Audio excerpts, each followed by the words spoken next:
한국에 믿을 수 없는 일이 벌어지고 있습니다. 21만 명 인천공항 입국자 수 1위죠. 정상회담이 끝난 뒤 한국이 텅 빌 거라 세계는 예상했어요. 그런데 정반대였습니다. 평소의 2.3배. 이건 역대 최고치였어요. 한국 행사 후 5일 관광객 폭증. BBC는 경주 효과라는 신조어를 만들었죠. 그런데 이상한 건 그들의 목적지가 서울이 아니었어요. 어디로 가십니까? 모두가 같은 대답을 했어요. 경주요. 행사가 끝났는데 사람들이 더 몰리는 나라. 대체 경주에 뭐가 있는 걸까요? 여러분 이야기 시작하기 전에 구독 눌러주시고 댓글에 구독이라고 남겨주세요. 안녕하세요. 저는 알렉스 리입니다. 프랑스 르 피가로 국제부 기자죠. 인천공항 입국장 오후 3시. 저는 슈미트 가족에게 다가갔습니다. 아버지는 큰 캐리어 2개를 끌고 있었고 아이들은 한복 사진이 인쇄된 태블릿을 들고 있었어요. 실례합니다. 어디로 가시나요? 경주요? 서울은요? 아니요. 바로 경주입니다. 이런 광경은 처음이었습니다. 입국장 전체가 이상했습니다. 평소라면 사람들은 뿔뿔이 흩어졌을 겁니다. 하지만 오늘은 달랐어요. 모두가 한 방향으로 움직이고 있었습니다. 3번 게이트 앞 버스 대기줄 최소 200명. 전광판에는 모두 같은 글자가 떠 있었죠. 경주 직행, 프랑스 대학생들, 싱가포르 노부부, 미국인 커플. 저는 계속 물었습니다. 어디로 가십니까? 대답은 한결같았어요. 경주. APC 정상회담은 끝났습니다. 21개국 정상들이 떠나고 경호 차량이 사라졌죠. 저도 뉴욕 티켓을 예약했습니다. 임무는 끝났다고 생각했으니까요. 그런데 제 동료가 메시지를 보냈습니다. 알렉스, 인천공항 입국자 수 봤어? 21만 명이야. 저는 통계를 열었습니다. 21만 4천 명. 단 하루 입국자였어요. 평소의 2배가 넘는 숫자였습니다. CNN이 긴급 리포트를 냈습니다. BBC는 경주 효과라는 신조어를 만들었어요. 저는 뉴욕 보딩 패스를 찢었습니다. 그리고 인천행 티켓을 다시 끊었죠. 12년간 배운 게 있습니다. 숫자가 상식을 거스를 때 거기엔 이유가 있다는 것. 공항 직원이 외국인들에게 안내하고 있었습니다. 태블릿 화면에 떠 있는 숫자가 보였어요. 대기 인원 1847명. 오후 3시 1시점에 1847명이 경주행 교통편을 기다리고 있었습니다. 고속철 매표소 전광판 신경주행은 오후 내내 매진이었어요. 다음 예약 가능 열차는 내일 오전 7시. 행사 기간 중에도 이 정도는 아니었습니다. 저는 로비를 걸으며 관찰했습니다. 스타벅스 테이블 위에 경주 지도, 형광펜으로 표시된 불국사, 첨성대, 대릉원, 면세점 앞 중국인 단체 관광객들, 가이드가 반복하는 단어 경주, 신라, 세계문화유산. 일본 관광객이 친구에게 말했습니다. 교토보다 경주가 낫대요. 저는 멈췄습니다. 교토는 연간 5천만 명이 방문하는 도시입니다. 그 교토와 경주를 비교한다는 건 경주가 그만큼 알려졌다는 뜻이었죠. 저는 APC 취재로 경주에 10일 썼습니다. 아름다운 도시였어요. 불국사, 첨성대, 대릉원. 하지만 21만 명을 한꺼번에 끌어들일 폭발력이 있다고는 생각 안 했습니다. 공항 라운지에서 노트북을 열었습니다. 기사들이 쏟아졌어요. 로이터 한국 경주 정상회담 이후 관광객 230% 증가. 블룸버그 경주 호텔 예약률 97%. 향후 2주간 만실. 저는 숫자를 정리했습니다. 인천공항 입국자는 21만 4천 명. 그중 경주 방문 예정자는 추정 8만 명. 고속철 신경주행 예약률은 향후 3일간 100%. 경주 숙박시설 예약률은 97%. 주요 관광지 방문 예약은 전년 대비 340% 증가. 이건 단순한 관광붐이 아니었습니다. 한국관광공사 통계에는 국가별 비율이 나와 있었습니다. 중국 23%, 일본 18%, 미국 14%, 유럽 19%, 거의 모든 대륙에서 골고루 들어오고 있었어요. 전 세계가 동시에 움직이고 있었던 겁니다. 석양이 지고 있었습니다. 활주로에는 비행기들이 계속 착륙했어요. 그 안에도 수백 명이 경주행 티켓을 예약했을 겁니다. 편집장이 전화했습니다. 알렉스, 뉴욕 도착했어? 아직이요. 경주로 갑니다. 경주? 거기 행사 끝난 거 아니야? 네. 그런데 사람들은 지금 가고 있어요. 잠시 침묵이 흘렀습니다. 뭔가 있어? 모르겠습니다. 하지만 세계가 지금 한 도시를 향해 움직이고 있습니다. 저는 매표소로 내려갔습니다. 내일 오전 7시 첫 차를 예약했어요. 12년간의 경험이 말하고 있었습니다. 이건 그냥 관광이 아니라고. 오전 7시 10분. 서울역 플랫폼은 캐리어를 끄는 사람들로 가득했습니다. 저는 2호차 14번 좌석에 앉았어요. 창가 자리였죠. 열차가 출발하기 전 주변을 둘러봤습니다. 제 앞자리에는 프랑스 커플이 앉아 있었습니다. 남자는 태블릿으로 경주 지도를 보고 있었고 여자는 노트에 뭔가 적고 있었어요. 뒷자리에서는 중국어가 들렸습니다. 통로 건너편에는 독일 가족, 어제 공항에서 봤던 그 슈미트 가족이었죠. 저는 객실을 쭉 훑어봤습니다. 80% 이상이 외국인이었어요. 짐칸에는 대형 캐리어들이 빼곡했습니다. 열차가 출발했습니다. 서울을 벗어나자 차창 밖으로 들판이 펼쳐졌어요. 저는 노트북을 열었습니다. 어젯밤 정리한 자료를 다시 봤죠. 경주는 인구 25만 명의 소도시입니다. 서울의 40분의 1 규모예요. 관광지로는 유명하지만 국제적 인지도는 낮았습니다. 작년 외국인 관광객은 연간 120만 명, 하루 평균 3천 명 정도였죠. 그런데 지금은 하루 8만 명이 몰리고 있었습니다. 25배 증가. 도시 인구보다 관광객이 더 많아진 겁니다. 앞자리 프랑스 남자가 여자에게 말했습니다. 호텔 예약 확인했어? 응. 근데 경주가 아니라 포항이래. 저는 고개를 들었습니다. 포항? 포항이 어디야? 경주 옆 도시 30분 거리래. 호텔이 다 찼대. 저는 그 대화를 메모했습니다. 경주 숙박 부족. 포항으로 분산. 열차는 대전을 지나 남쪽으로 내려가고 있었습니다. 저는 창밖을 보다가 뒷자리 중국인들의 대화가 들렸어요. 중국어를 조금 알아듣는 편이라 귀를 기울였습니다. 여기 진짜 볼 게 많대. 응, 천년고도래. 교토보다 오래됐대. 다시 교토 이야기였습니다. 저는 검색을 시작했어요. 경주와 교토 비교. 교토는 794년부터 1000년간 일본의 수도였습니다. 경주는 기원전 57년부터 992년간 신라의 수도였죠. 1000년 역사의 교토 대 1000년 역사의 경주. 사실 경주가 더 오래됐습니다. 하지만 관광객 수는 비교가 안 됐어요. 교토는 연간 5천만 명, 경주는 작년까지 120만 명, 40배 차이였습니다. 그런데 지금은 달랐습니다. 저는 최근 일주일 통계를 봤어요. 경주 방문 외국인은 56만 명. 일주일에 56만 명이면 연간으로 환산하면 2,900만 명입니다. 교토의 절반 수준. 단 일주일 만에 경주는 교토의 경쟁자가 됐습니다. 저는 화면을 내렸습니다. 그리고 생각했죠. 도대체 무슨 일이 벌어진 거지? 통로 건너편 독일 아버지가 아이들에게 책을 읽어주고 있었습니다. 경주 관광 안내서였어요. 표지에는 불국사 사진이 있었습니다. 이 건물은 751년에 지어졌단다. 거의 1300년 전이야. 아이가 물었습니다. 그럼 우리 집보다 오래됐어요? 우리 집? 우리 집은 50년밖에 안 됐잖아. 이건 그보다 훨씬 오래됐어. 저는 미소를 지었습니다. 유럽인들에게도 1300년은 경이로운 숫자였습니다. 열차는 동대구를 지나고 있었습니다. 저는 다시 검색했어요. APC 경주 기사들이 나왔습니다. 정상들이 방문한 곳 불국사, 첨성대, 동궁과 월지, 폐막만찬은 대릉원 옆 특설 무대에서 열렸습니다. 21개국 정상들이 한복을 입고 사진을 찍었죠.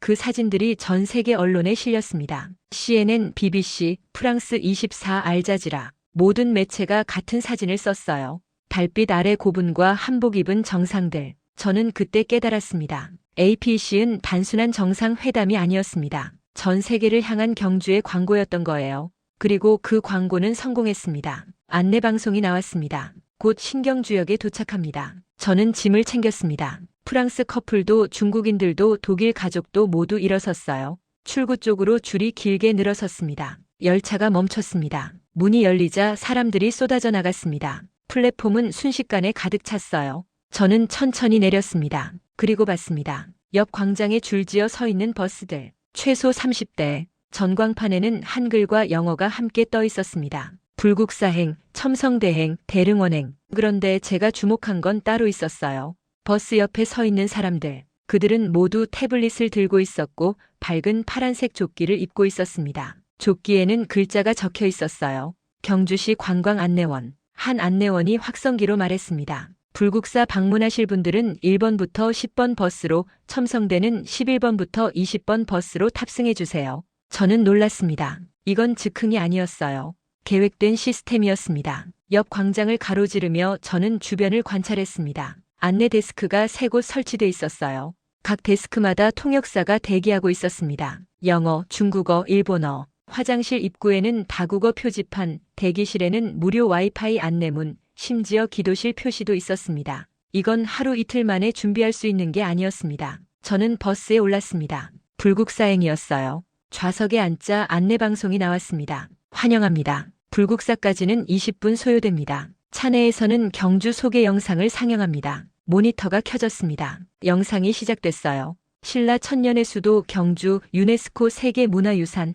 그리고 마지막 자막 3개가 주목한 도시 경주에 오신 것을 환영합니다. 저는 창밖을 봤습니다. 버스는 경주 시내로 들어가고 있었어요. 거리는 깨끗했고 가로수는 정돈돼 있었습니다. 그리고 곳곳에 보였습니다. 다국어 표지판, 관광 안내, 화장실 표시, 모든 게 준비돼 있었습니다. 저는 메모했습니다. 경주는 준비하고 있었다. 버스가 멈췄습니다. 불국사 입구였어요. 저는 내리자마자 숨을 멈췄습니다. 주차장이 가득 찼습니다. 버스만 50대는 넘어 보였어요. 그리고 사람들 수천 명이 입구로 향하고 있었습니다. 저는 천천히 걸었습니다. 매표소 앞에 줄이 길게 늘어서 있었어요. 하지만 이상했습니다. 줄이 빠르게 움직이고 있었거든요. 가까이 다가가 봤습니다. 매표소가 아니었어요. 자동 발권기였습니다. 10대가 나란히 설치돼 있었고 각 기계마다 언어 선택 버튼이 있었습니다. 한국어, 영어, 중국어, 일본어, 스페인어, 프랑스어. 프랑스 커플이 기계 앞에 섰습니다. 프랑스어를 선택했어요. 화면에 안내가 떴고 신용카드를 긁었습니다. 10초 만에 티켓이 나왔습니다. 저도 표를 뽑았습니다. 영어 화면. 성인 1인 5,000원. 카드 결제. 티켓 출력. 15초. 입구로 들어갔습니다. 그리고 봤습니다. 돌계단 위로 펼쳐진 불국사. 청운교와 백운교. 그 위에 자아문. 햇빛이 기와 지붕에 반사되고 있었어요. 사람들이 감탄사를 터뜨렸습니다. 독일 아이가 아버지에게 말했습니다. 아빠, 여기 정말 예쁘다. 저도 인정했습니다. 아름다웠어요. 하지만 제가 놀란 건 따로 있었습니다. 이 많은 사람이 있는데도 혼란스럽지 않았다는 거예요. 경로가 표시돼 있었습니다. 바닥에 화살표가 그려져 있었고 중간중간 안내판이 서 있었어요. 한글, 영어, 중국어, 일본어로 쓰여 있었습니다. 청운교를 올라갔습니다. 계단 옆에 안내원이 서 있었어요. 파란 조끼를 입고 태블릿을 들고 있었습니다. 도움이 필요하시면 말씀하세요. 저는 물었습니다. 이 계단은 언제 만들어졌나요? 751년입니다. 신라 경덕왕 때 만들어졌고 청운교는 33계단, 백운교는 17계단입니다. 총 50계단인데 이건 불교에서 부처가 되는 50단계를 상징해요. 저는 감탄했습니다. 안내원이 역사를 정확히 알고 있었습니다. 영어 안내도 되나요? 네. 중국어, 일본어도 가능합니다. 저는 주변을 둘러봤습니다. 안내원들이 곳곳에 배치돼 있었어요. 최소 30명은 됐습니다. 대웅전 앞에 도착했습니다. 사람들이 사진을 찍고 있었어요. 그런데 또 이상한 게 보였습니다. 바닥에 표시가 있었어요. 원형 스티커였는데 거기에 쓰여 있었습니다. 사진 촬영 포인트. 사람들은 그 표시 위에 서서 사진을 찍었습니다. 덕분에 서로 부딪히지 않았어요. 질서 정연했습니다. 저는 다보탑 쪽으로 걸어갔습니다. 국보 20호. 8세기 석탑이죠. 탑 앞에 안내판이 있었습니다. 한글 설명 아래 QR코드가 붙어 있었어요. 스마트폰으로 찍었습니다. 링크가 열렸어요.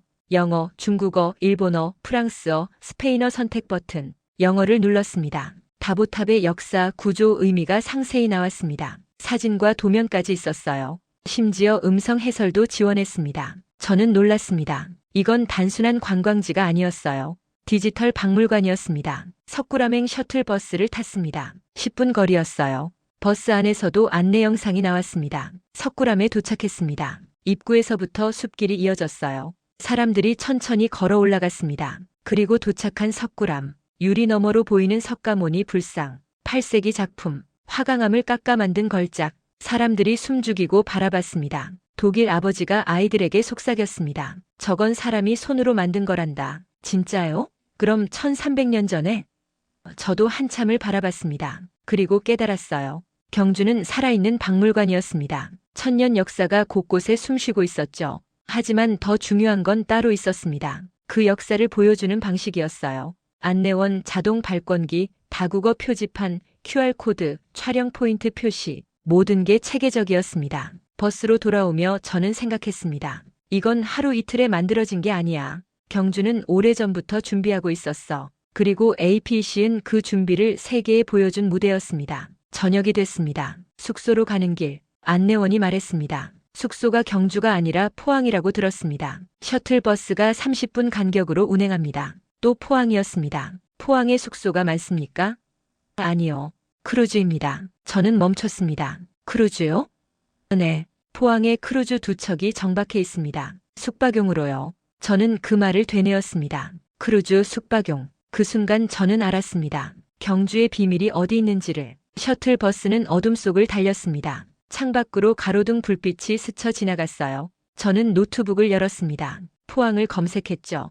포항시 인구 50만, 경주에서 동쪽으로 30km, 제철소와 항구가 있는 산업도시, 관광과는 거리가 먼 곳이었습니다. 그런데 크루즈, 저는 더 검색했습니다. 포항 한 크루즈 기사가 나왔어요. 포항시 APC 대비 임시 숙박시설 운영, 크루즈 2척 유치, 총 1100실. 저는 날짜를 확인했습니다. APC 개막 5일 전이었어요. 버스는 해안으로 접어들었습니다. 저 멀리 불빛이 보였어요. 항구였습니다. 30분 후 포항에 도착했습니다. 그리고 저는 봤습니다. 바다 위에 떠있는 2척의 거대한 배. 10층 높이는 좋게 넘어요. 선체에 불이 켜져 있었고 갑판에는 사람들이 보였습니다. 버스에서 내렸습니다. 부두에는 안내 데스크가 설치돼 있었어요.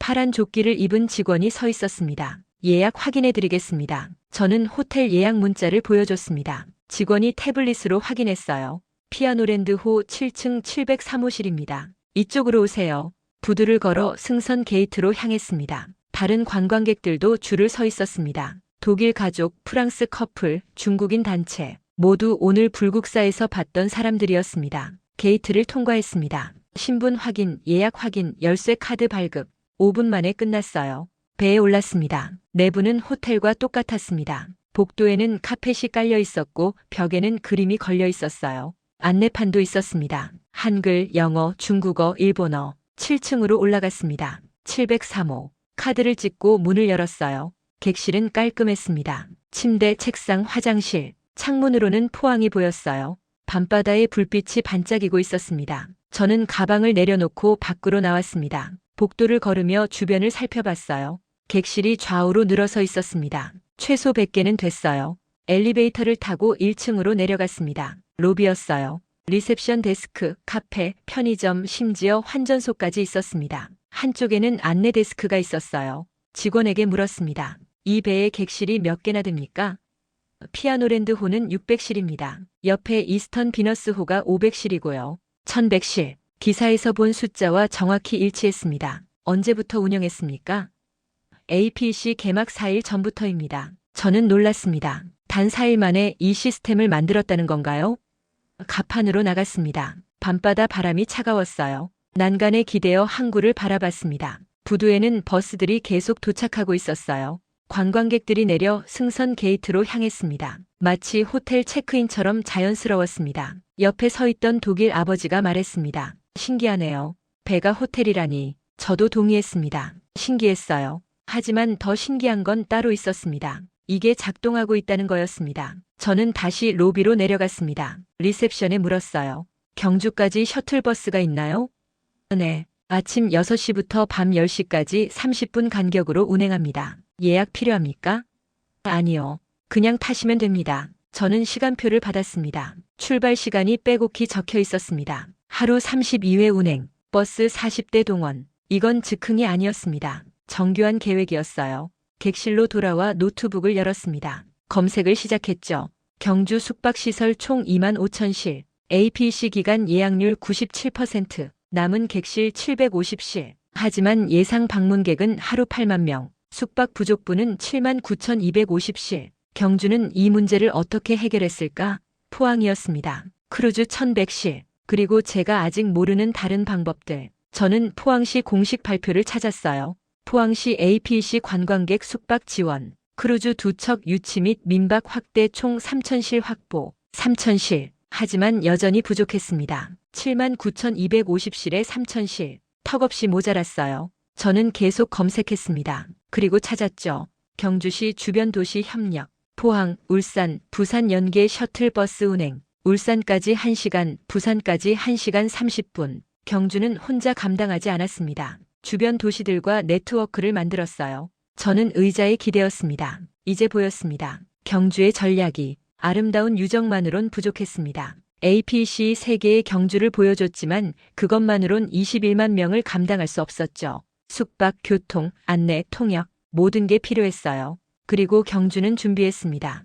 혼자가 아니라 함께. 포항의 크루즈, 울산의 호텔, 부산의 숙소, 그리고 그 사이를 잇는 셔틀버스. 이건 한 도시의 성공이 아니었습니다. 시스템의 승리였어요. 창밖을 봤습니다. 바다 위에 또 다른 크루즈가 보였어요. 이스턴 비너스호. 불빛이 환하게 켜져 있었습니다. 저는 메모했습니다. 경주는 혼자 서지 않았다. 함께 섰다. 다음 날 아침 7시 셔틀버스를 탔습니다. 경주 첨성대행이었어요. 버스에는 20명 정도가 타고 있었습니다. 모두 어제 크루즈에서 잔 사람들이었죠. 30분 후 첨성대에 도착했습니다. 국보 31호, 7세기 천문대, 돌로 쌓아 올린 9m 높이의 구조물이었어요. 아침 햇살을 받아 빛나고 있었습니다. 사람들이 사진을 찍었습니다. 저는 주변을 관찰했어요. 안내원이 있었습니다. 어제와 같은 파란 조끼, 태블릿을 들고 설명하고 있었어요. 첨성대는 신라 선덕 여왕 때 만들어졌습니다. 동아시아에서 가장 오래된 천문대로 알려져 있어요.